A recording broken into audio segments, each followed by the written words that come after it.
Le journal. Merci de choisir Radio Gabon pour vous informer. À la une de l'actualité, la question des grilles de sécurité et des passerelles piétonnes n'en finit pas de poser problème. Quelques années après leur implantation, elles sont détruites sans que cela n'interpelle vraiment les pouvoirs publics, augmentant ainsi le risque des accidents. À Lambaréné, dans le Moyen-Ogooué, le secteur de la pêche est confronté à plusieurs difficultés en cette période de crise sanitaire. Pêcheurs et commerçants n'écoulent plus leurs marchandises en raison du manque de la clientèle. Du sport football, faire le point sur leur saison impactée par la Covid-19 et réaménager. Le calendrier de compétition devrait faire l'objet ce mardi 30 juin par visioconférence d'un entretien entre le président de la Confédération africaine de football et l'ensemble des présidents de fédérations nationales. Voilà pour l'architecture de cette édition d'information. Le saviez-vous ? Il existe des gestes simples à connaître pour empêcher la propagation du coronavirus. On les appelle les gestes barrières. Quels sont-ils ? Se laver fréquemment les mains avec un désinfectant à base d'alcool ou de l'eau et du savon. En cas de toux et d'éternuement, couvrez la bouche et le nez avec le coude fléchi ou un mouchoir. Jetez immédiatement le mouchoir et lavez-vous les mains. Évitez tout contact étroit avec une personne ayant de la fièvre et de la toux. Saluez sans se serrer la main. Évitez les embrassades. Nettoyez les objets et les surfaces souillées. Si vous présentez des symptômes de la grippe, fièvre, toux, éternuement, difficulté à respirer, ne vous rendez pas dans une structure sanitaire ou chez votre médecin traitant. Appelez le 1410.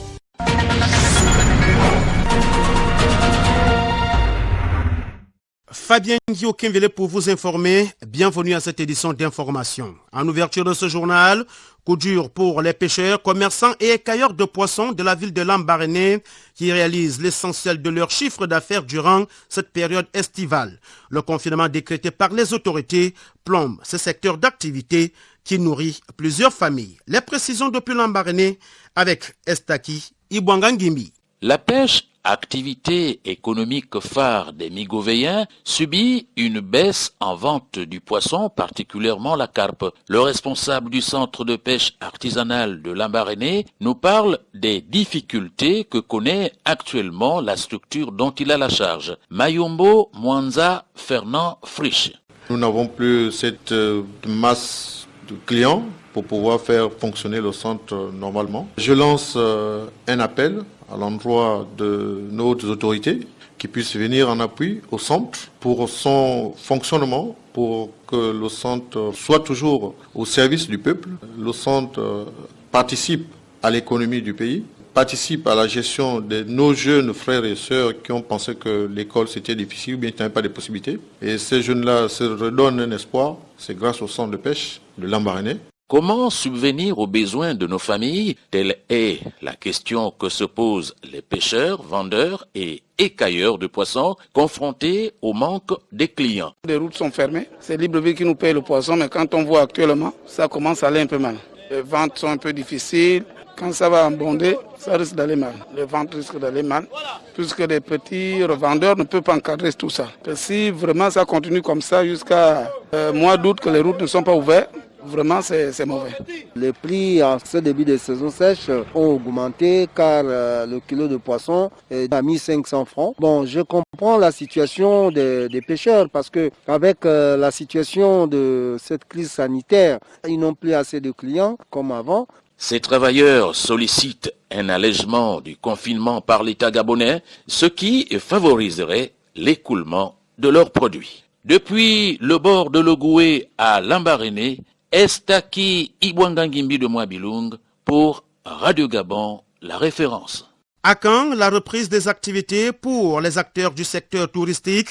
C'est la question qui taraude les esprits de plusieurs Librevillois, surtout les employés des hôtels, restaurants et autres, car plusieurs d'entre eux passent des moments difficiles.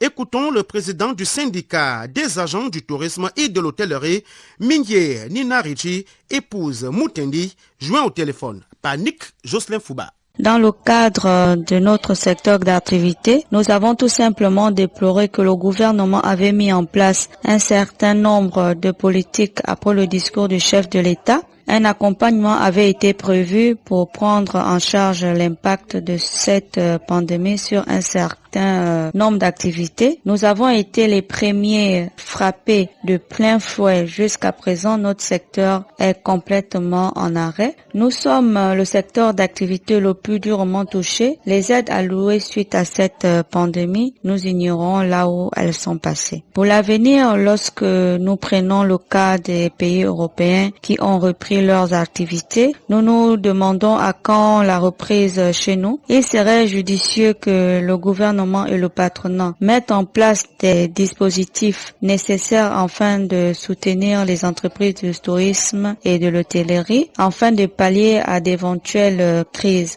Aussi, une suppression des impôts et de la taxe de séjour est nécessaire pour le redressement des entreprises de ce secteur d'activité. Enfin, nous, les partenaires sociaux, devons initier une rencontre tripartite gouvernement, patronat et syndicats, laquelle rencontre permettra de mettre sur la table le projet de révision de la convention collective du secteur d'activité du tourisme et de l'hôtellerie qui est caduque, ce qui permettra de revaloriser les conditions de travail et les conditions de vie des employés de ce secteur que nous sommes.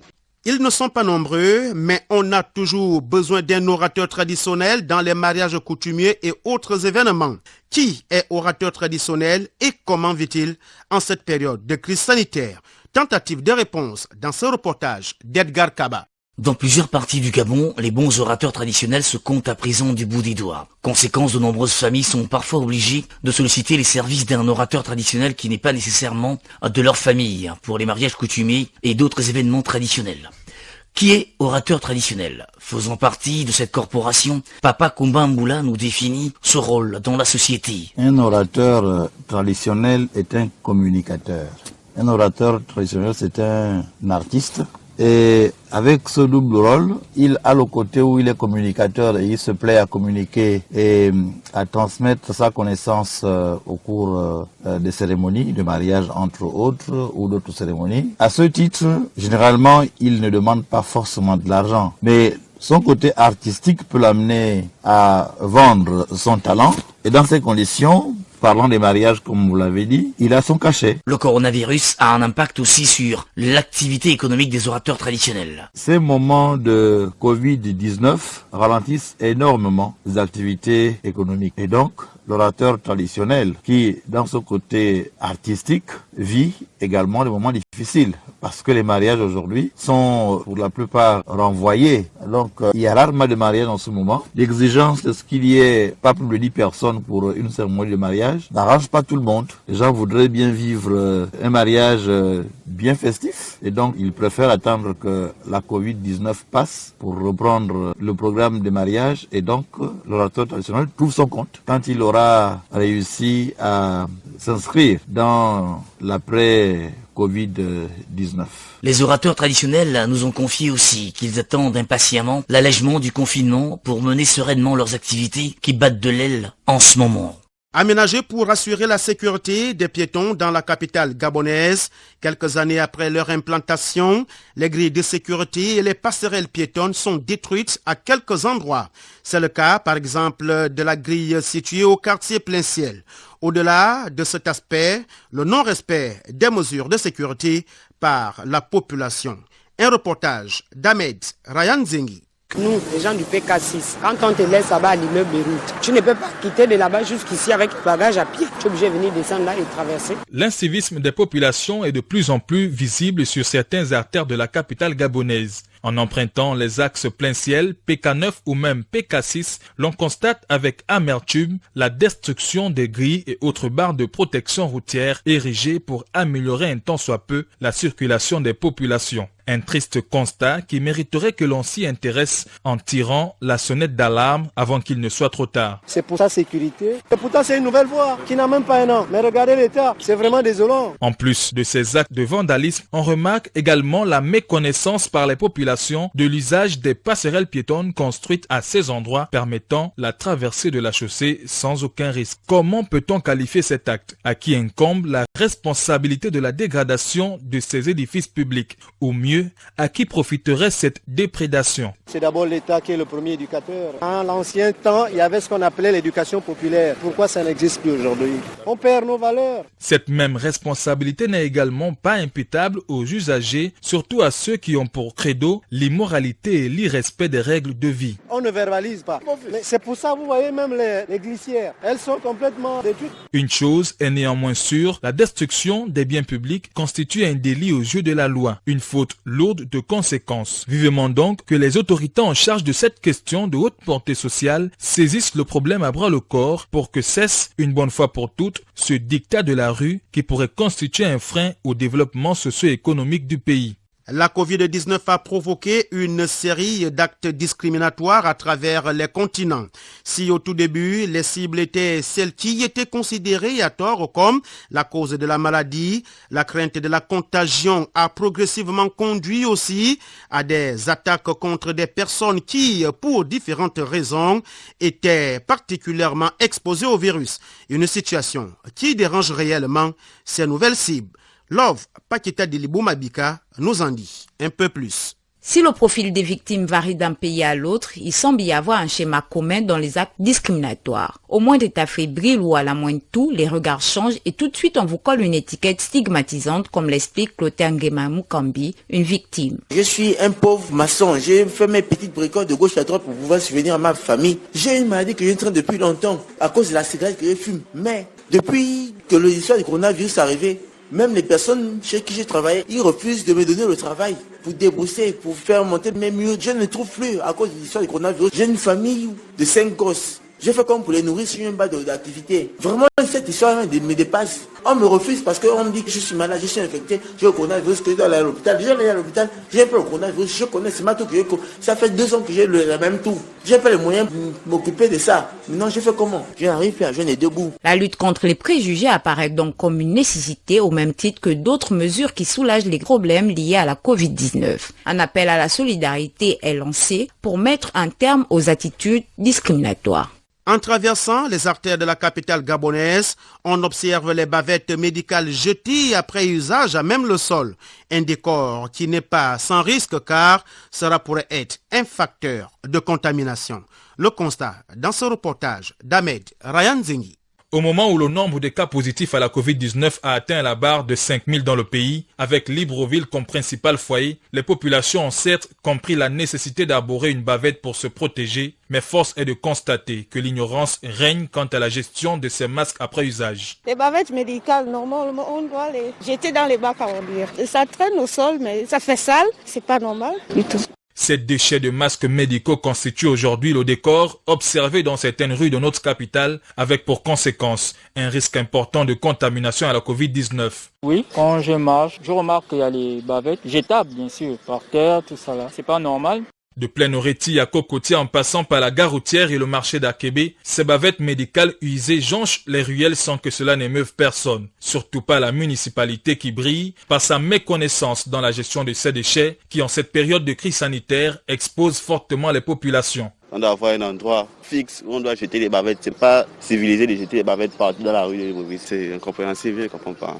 En somme, l'utilisation après usage de ces bavettes médicales incombe à tous. Encore plus à ceux dont la responsabilité est de veiller à la propriété de la ville. Que cette sonnette d'alarme attire donc l'attention aussi bien du gouvernement que de la mairie de Libreville, mais aussi et surtout des populations, car dans cette bataille contre la Covid-19, l'ignorance est plus à craindre que le coronavirus.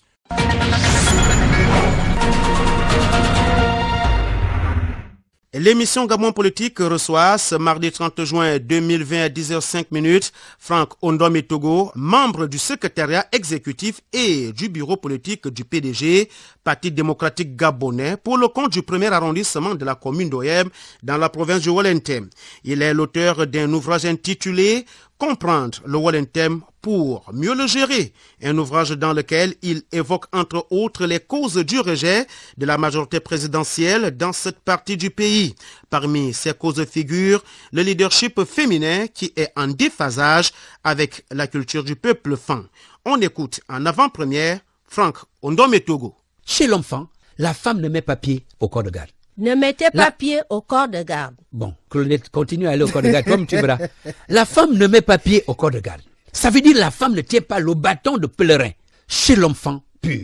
Nous avons cette règle. Elle n'a pas droit à la parole? Non, elle peut avoir droit à la parole. Elle peut être consultée, mais la femme n'a pas à tenir le bâton de pèlerin. C'est comme ça chez l'enfant. Mais vous voyez, on est arrivé en 2014. Je vous explique la tradition, pas la pratique. Cette tradition est ancrée en nous. Pourquoi je vous ai pris l'exemple de la femme qui n'a pas droit à prendre le bâton de pèlerin? Pourquoi? Parce que nous sommes arrivés en 2014, 2015. Dans le Walentem, nous avions des ministres. À Minvoul, nous avions un ministre femme, Marie-Julie Bilogue. À Bitam, nous avions un ministre femme, Mfumundo. À Mindik, nous avions un ministre femme, Françoise Senghon.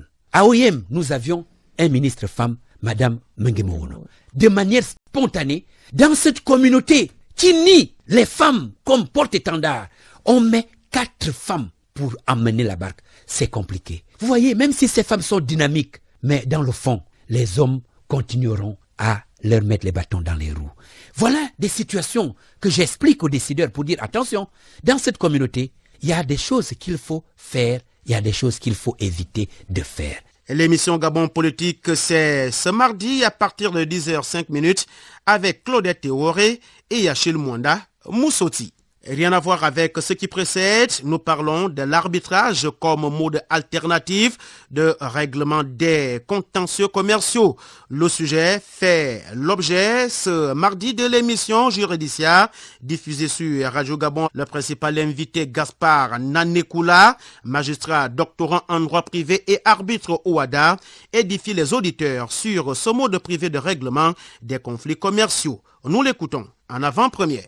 Aujourd'hui, on va dire qu'il n'y a pas d'arbitrage au niveau national, puisque pour avoir l'arbitrage, il faut avoir un centre d'arbitrage. C'est vrai, il y a aujourd'hui quelques arbitres qui sont sur la place, dont je fais partie, mais malheureusement, nous n'avons pas encore un centre d'arbitrage opérationnel. Il y a la Chambre de commerce du Gabon, qui est un centre d'arbitrage qui est créé depuis 3 ans, mais qui n'est pas opérationnel. Nous avons eu dire également qu'il y a un centre d'arbitrage privé qui est mis en place, mais qui n'est pas encore effectif. Donc, on va dire sur le plan national, l'arbitrage est quasi nul. Mais il faut dire que cela n'empêche pas à notre État. Notre État est un acteur de l'arbitrage international. Vous vous souvenez, le dossier État contre la SCG a été réglé dernièrement par l'arbitrage international et bien d'autres dossiers. Donc notre État était un acteur de l'arbitrage international. Mais malheureusement sur le plan national, l'arbitrage s'est fait encore attendre malheureusement. Mais je pense que les parties attendent qu'un centre d'arbitrage effectif commence ses activités pour pouvoir introduire leur contentieux.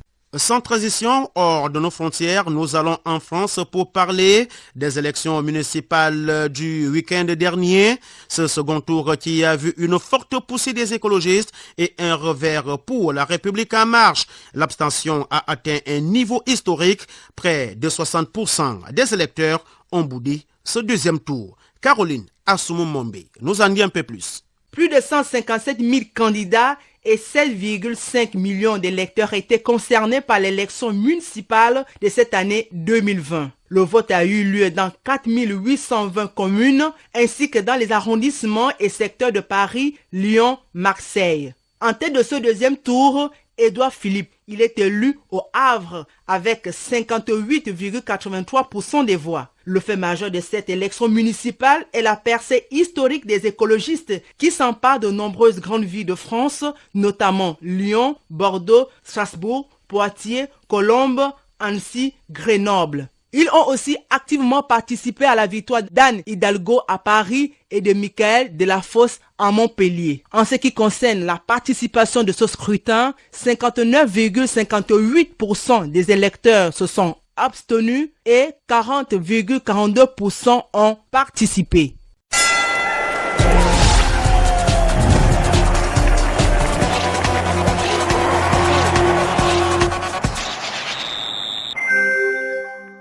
La page de sport de cette édition d'information, c'est avec vous, Ulrich Koupangoy, une page de sport consacrée au rugby, au basket et au football, avec la réunion ce mardi de la Confédération africaine de football au siège du Caire, en Égypte. Le président de la Confédération africaine de football, le malgache Ahmad Ahmad, s'entretient avec le président des fédérations nationales ce mardi 30 juin 2020 par visioconférence. Une rencontre assez élargie, la première du genre depuis l'avènement du Covid-19. L'objet de cette réunion portera sur le bilan de l'année largement impactée par le coronavirus et le réaménagement du nouveau calendrier des compétitions africaines, à savoir le sort du CHAN 2020, mais aussi les compétitions interclubs de la CAF et les éliminatoires de la CAN 2021 qui se tient au Cameroun, les tournois qualificatifs U17 et U20, les tournois régionaux et zonaux, et la phase finale de la CAN 2021 seront aussi sujet de débat, sans oublier la CAN féminine 2020 et la création de la Ligue des champions féminine. Une réunion qui se tiendra ce mardi par visioconférence. Du basket, le monde sportif sénégalais est en deuil. Abdoulaye Seye, l'ancien président de la Fédération internationale de basketball FIBA, est décédé le 27 juin dernier à l'âge de 90 ans à Dakar. Abdoulaye Seye est le premier Africain à diriger l'instance fédérale du basket au niveau mondial. Mamadou Niang, journaliste sportif sénégalais, revient sur le parcours de l'homme. Il a été joint au téléphone par Nick Jocelyn Fouba. Abdoulaye Seye est un monument du basketball africain, du basketball sénégalais et du basketball mondial. Son histoire est étroitement liée au basket. Déjà en 1955, il remportait la Coupe de l'Afrique occidentale française sous les couleurs du Foyer France-Sénégal. Il était à l'époque basketteur. Ensuite, depuis, il a continué à gravir les échelons. Il est devenu ensuite président fondateur du Dakar University Club. Ce club de basketball sénégalais, un très grand club de basketball. Et tous les étudiants gabonais et autres africains qui ont fréquenté l'université Cheikh Anta Diop connaissent cette grande équipe du basketball, dont Abdoulaye Seye fut le président fondateur. Ensuite, il passera comme président de la Fédération sénégalaise de basketball de 1975 à 1993. 1975-1993, Abdoulaye Seye, président de la Fédération sénégalaise de basketball. Il sera ensuite président du Comité national olympique sportif sénégalais, CONOS. Ça, c'est au plan national. Au plan international, avec la Confédération africaine de basketball, il a pris les rênes de cette confédération en 1993 jusqu'en 1998. Donc, toutes ces années, Abdoulaye Seye était le président de la Confédération africaine de basketball et ensuite, avant de passer président de la Fédération mondiale de basketball, la FIBA Monde, qu'il a dirigé également de main de maître. Donc c'est quelqu'un qui a vécu, qui a fait pratiquement tout son circuit sur le basket, dirigeant africain, dirigeant sénégalais, dirigeant au niveau mondial. Donc c'est une perte immense pour le basketball sénégalais, le basketball africain et le basketball mondial. La Ligue de basketball de l'Est à l'IBAB a tenu récemment une réunion à l'université Omar Bongo, réunion durant laquelle le président Dorlo Bonongo a été sollicité par les clubs et associations de la dite Ligue de se présenter comme candidat à la présidence de la Fédération gabonaise de basketball qui se tiendra en décembre prochain. Ces derniers estiment que son expertise pourra redynamiser le basketball gabonais en régression depuis quelques années. Face à cette sollicitation, le président de la Ligue de l'Estuaire a demandé aux délégués de lui laisser un temps de réflexion, affaire à suivre. Et puis le conseil de World Rugby ne devrait pas statuer ce mardi 30 juin comme initialement prévu sur le nombre de matchs internationaux à jouer en octobre et novembre prochain selon l'agence française de presse. Selon une autre source, la World Rugby pourrait décider d'élargir la fenêtre internationale pendant le mois de juillet. Les clubs professionnels fragilisés par l'interruption des compétitions à cause du Covid-19 redoutent l'élargissement de la fenêtre internationale à 7 semaines du 24 octobre au 5 et 6 décembre, au lieu des 3 habituellement prévus en novembre. Pour le président de la World Rugby, Brett Gosper, le conseil se réunira une fois que toutes les fédérations nationales seront tombées d'accord sur le nouveau calendrier de la compétition à venir. Merci Ulrich Koupangoy pour toutes ces informations sportives. Auditeurs de Radio Gabon, nous arrivons au terme de cette édition d'information, mais avant de vous quitter, le rappel de ces principaux titres. La question des grilles de sécurité et des passerelles piétonnes n'en finit pas de poser problème. Quelques années après leur implantation, elles sont détruites sans que cela n'interpelle vraiment les pouvoirs publics, augmentant ainsi le risque des accidents. À Lambaréné, dans la province du Moyen-Ogooué, le secteur de la pêche est confronté à plusieurs difficultés. En cette période de crise sanitaire, pêcheurs et commerçants n'écoulent plus leurs marchandises en raison du manque de la clientèle. Puis Sport Football, faire le point sur leur saison impactée par la Covid-19 et réaménager le calendrier de compétition devrait faire l'objet ce mardi 30 juin par visioconférence d'un entretien entre le président de la Confédération africaine de football et l'ensemble des présidents de fédérations nationales. Auditeurs de Radio Gabon, c'est ainsi que nous mettons un terme à cette édition d'information réalisée par l'équipe de la rédaction de Radio Gabon. À la technique Julien Makita, la page de sport était assurée par Ulrich Koupangoy. Fabien Guillaume-Kimbele, c'est moi. Merci de nous avoir reçus chez vous.